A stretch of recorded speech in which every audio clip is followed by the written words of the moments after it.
Bonjour, donc docteur Juliette Delcroix, je suis médecin esthétique et spécialiste en chrononutrition et donc je pratique la médecine esthétique avec les lasers, les peelings, les injections et également donc de la chrononutrition avec des rééquilibrages alimentaires pour les différents patients avec ou sans pathologie. Alors aujourd'hui, on a pratiqué donc le PRP qui est du plasma riche en plaquettes que l'on réinjecte soit sur le visage, soit dans le cuir chevelu pour des patients qui veulent restimuler ces zones. Donc c'est une thérapie naturelle puisque c'est préparé avec les propres cellules. On fait une prise de sang. De la prise de sang, on va passer dans une machine qui va centrifuger, qui va permettre de récupérer du coup juste les plaquettes et le plasma. Et ensuite, on réinjecte en mésothérapie à l'aide d'un pistolet.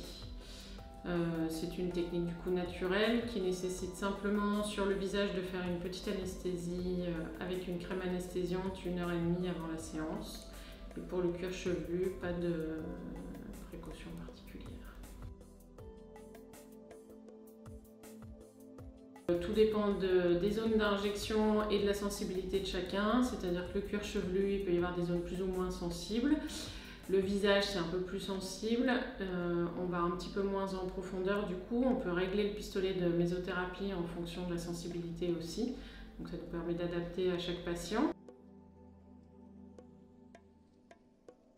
Il faut faire 3 séances rapprochées entre 15 jours et 1 mois d'intervalle pour justement aller bien restimuler les cellules en profondeur. Donc on fait 3 séances assez rapprochées et ensuite on fait des séances d'entretien tous les 4 à 6 mois, donc 2 à 3 fois par an en fonction après de l'évolution. Sur le cuir chevelu, on a en premier effet une densité du cheveu qui peut apparaître dès le premier mois. Par contre, pour de la repousse, c'est beaucoup plus long, il faut attendre 4 à 6 mois avant d'avoir de la repousse. Sur le cuir chevelu, il n'y a pas de précaution particulière, simplement il faut éviter de se laver les cheveux dans les 24-48 heures qui suivent. Donc voilà, prévoir de rester avec les cheveux un petit peu pour que le produit ait le temps de pénétrer. Donc les cheveux un peu mouillés et gras pendant 24-48 heures et après vous pouvez reprendre vos habitudes.